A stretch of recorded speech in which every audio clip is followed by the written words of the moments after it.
तो डियर हम लोग मॉड्यूल 3 जो है डिस्कस कर रहे थे। मॉड्यूल 3 में हम लोग जो है अब बात करेंगे यहाँ पे चैलेंजेस एंड लेसन्स। क्या चैलेंजेस होते हैं और क्या उससे हमें सीख मिलती है हमारे एटीट्यूड से। अगर हमारा एटीट्यूड डिफरेंट रहेगा या निगेटिव रहेगा या पॉजिटिव रहेगा तो क्या चैलेंजेस फेस करनी पड़ेगी और उससे क्या सीखने को हमें मिलता है, उसके बारे में हम लोग जो है यहाँ पे चर्चा करेंगे और जानेंगे। तो चैलेंजेस की बात किया जाए तो सबसे पहले निगेटिव एटीट्यूड अगर हमारे पास है तो ये सबसे बड़ा चैलेंज है किसी भी लोगों को फेस करना, है ना। One of the biggest challenge people face the is maintaining a positive attitude specially when they encounter difficulties and setback.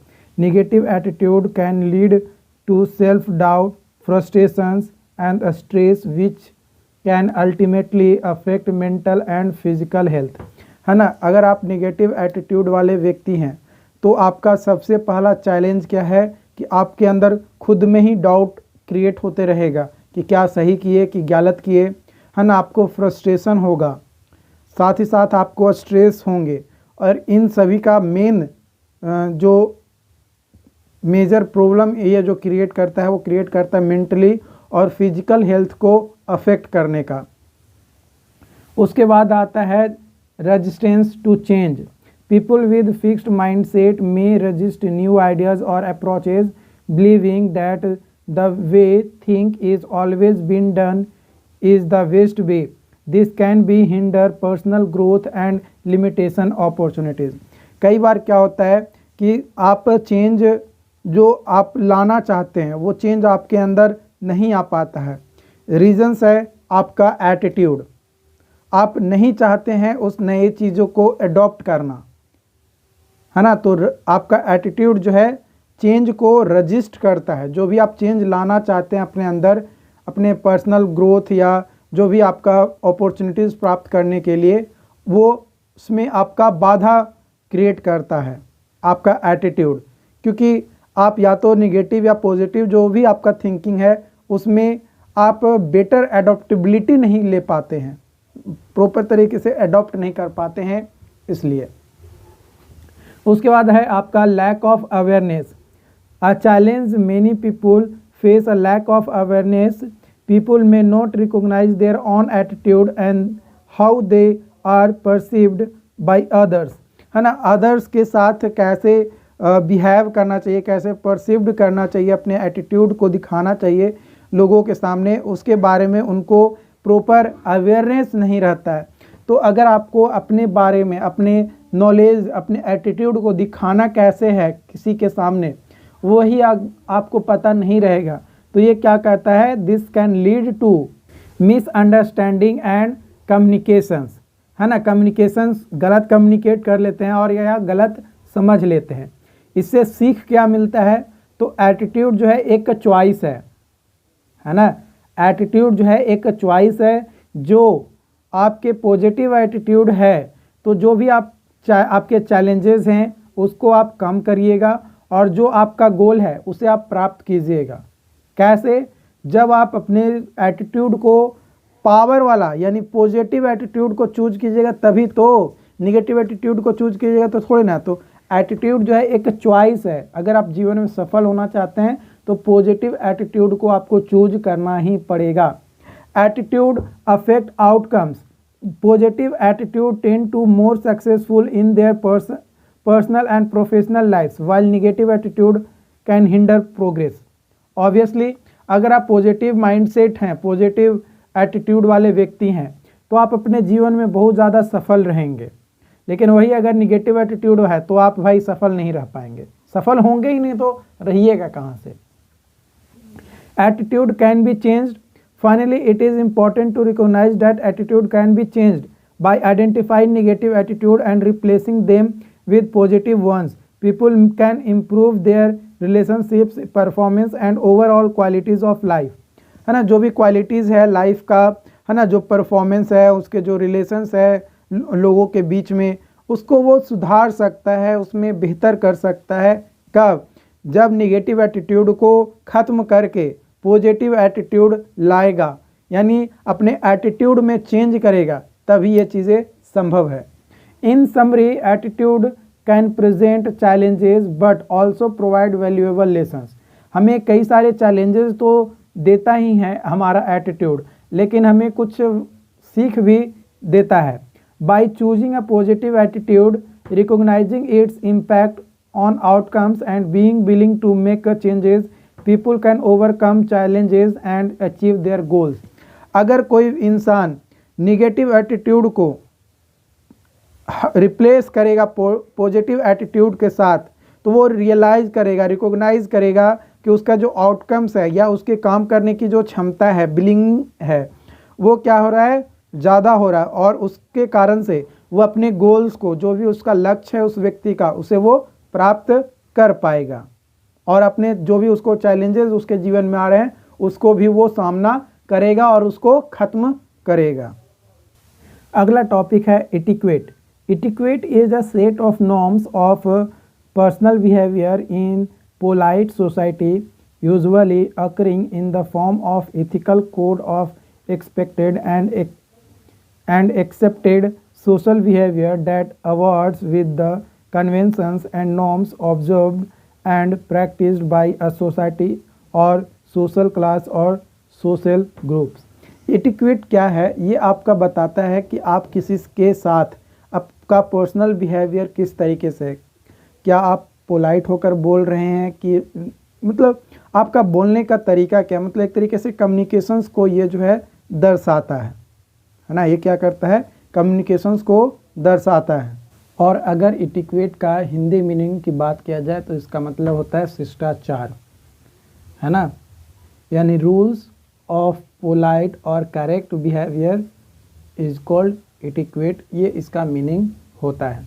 Okay, types of इटिक्वेट की बात किया जाए तो work place etiquette, these rules deals with your behavior at the office, culture and expectations differ from company to company, so that rude at one place may be normal to another, है ना। एक जगह पे अगर आप rude हैं तो हो सकता है कि दूसरे जगह पे वो चीज़ें नॉर्मली आपका जो है वर्क करे। तो ये अलग अलग कंपनीज, अलग अलग प्लेसेस पे जो है अलग अलग हो सकते हैं। ये जो है वर्क प्लेस इटिक्वेट बताता है कि आप जहाँ पे काम कर रहे हैं वहाँ का कल्चर्स कैसा है और उसी के अनुसार आपका जो है बिहेवियर क्या है, आपका शिष्टाचार क्या होना चाहिए वो आपको। जैसे अभी आप कॉलेज में हैं तो कॉलेज में है तो दो चीज़ बहुत ज़रूरी है।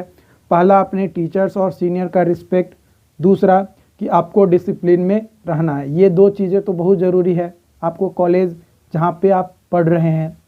बाकी आप क्या कर रहे हैं उससे कोई फ़र्क नहीं पड़ता, लेकिन ये दो चीज़ें अगर आपके अंदर है तो आपको हर कोई सम्मान का नज़र से देखेगा ना जी। तो वही चीज़ है। उसके बाद आता है table manner and meal etiquette. There is far more to dinner and meal etiquette that knowing which fork to use looking. once you have memorized these rules you will be well equipped for any eating situations। ये table manner और मील इटिक्वेट में क्या होता है, इसमें आपका behaviour ये बताता है कि आप जो खाना खा रहे हो जहाँ पे बैठकर, मान लो कि 2-4 लोग मिल कर बैठ कर खा रहे हो, तो बैठकर खा रहे हो तो क्या आप तेज़ी में खा रहे हो, क्या आप बहुत ज़्यादा धीरे खा रहे हो, है ना। तो आपका बिहेवियर मतलब आसपास के जो लोग हैं वो मॉडरेट स्पीड में खा रहे हैं तो आपको भी उसी स्पीड में खाना पड़ेगा। आप घर पे अकेले क्या करते हो, कैसे रहते हो, उससे कोई फ़र्क नहीं पड़ता है, लेकिन जिसके साथ आप बैठकर काम कर रहे हो, जिसके साथ खा रहे हो, उसकी बातों को, उसके रूल्स को तो आपको अपनाना पड़ेगा ना। तो ईटिंग सिचुएशंस को देखते हुए आप क्या, आपका बिहेवियर वर्क कर रहा है, आपका शिष्टाचार क्या है वो बताता है। उसके बाद है फ़ोन इटिक्वेट। फ़ोन इटिक्वेट मतलब जब आप फ़ोन पे बात करते हैं तो किस तरीके से बात करते हैं लोगों से, है ना, उसके बारे में बताया जाता है। इसमें बोला जाता है कि लाउडली स्पीक नहीं कर बोलना चाहिए और नहीं ज़्यादा धीरे बोलना चाहिए। एक मॉडरेट स्पीच के साथ बोलना चाहिए। Never interact with your phone while you are with someone else. अगर किसी और के साथ आप बात कर रहे हैं तो कोशिश कीजिए कि अभी अवॉइड करें, जब आपका काम खत्म हो जाए तो फिर आप फ़ोन को यूज़ कीजिए। If you are on a conference call you are not speaking mute yourself so the others aren't distract by the outside noise. जब आप कॉन्फ्रेंस पे 2-4 लोगों के साथ बात कर रहे हैं तो क्या है कि जब आप बोल रहे हैं तो आप अनम्यूट रखिए, और जब आप चुप हैं तो म्यूट कर दीजिए, ताकि आपके आसपास का जो शोर शराबा है, वो जो अनदर लोग बात कर रहे हैं उनको जो है डिस्टर्ब ना हो, या वो डिस्ट्रैक्ट ना हो जो भी वो बात करना चाह रहे हैं उससे। उसके बाद आता है ईमेल इटिक्वेट। ईमेल इटिक्वेट में बोला मतलब आप ईमेल पे किसी से बात कर रहे हैं तो क्या बिहेवियर होना चाहिए। तो aim to answer internal email within 1 day और external email within 3 days के बीच में आपको आंसर्स करना चाहिए। ये डिपेंडिंग ऑन किस तरीके का ईमेल जो है आपको प्राप्त हुआ है। Avoid overusing explanation marks and smiley faces, है ना। स्माइली फेसेस और एक्सक्लेमेशन मार्क ज़्यादा यूज करने की ज़रूरत नहीं है, जितना शॉर्ट से शॉर्ट में आप जवाब दे सके। Default to reply over reply all, है ना। बाय डिफ़ॉल्ट रिप्लाई हर किसी को देने की ज़रूरत नहीं है, उसको कोशिश कीजिए अवॉइड करने की, और जो मतलब एक बेसिक जो है वो आप यूज कीजिए। Check with each party before you make an introduction. अपना इंट्रोडक्शन देने से पहले हर एक पार्टीज को आप चेक कर लीजिए कि जिसके आप इंट्रोडक्शन दे रहे हैं क्या वो आपके इंट्रोडक्शन के लायक है या नहीं है।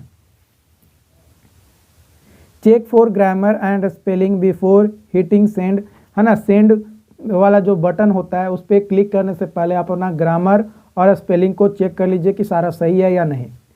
Don't send anything that you are wouldn't say in person, है ना। आप व्यक्ति को जो नहीं कहना चाहते हैं उसके बारे में मैसेज करने से कोई बेनिफिट नहीं है। नहीं कहना चाहते हैं, नहीं कहना चाहते हैं, बस जो कहना चाहते हैं बस उसी को आप टाइप करके भेजिए। उसके बाद आता है इन पर्सन इटिक्वेट, यानी आप किसी पर्सन के साथ बात करते हैं तो किस तरीके का बिहेवियर होना चाहिए आपका। Steer clear of compliment someone's appearance since this can make people feel uncomfortable.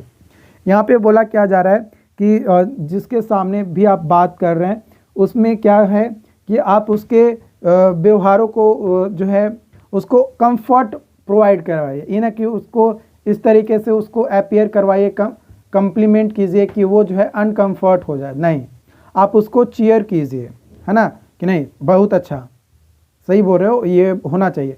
मतलब उसको कॉम्प्लीमेंट इस तरीके से दें कि वो उसका अपीयरेंस लगे कि नहीं ये कंफर्टेबल है, ऐसा ना कि वो अनकंफर्ट हो जाए।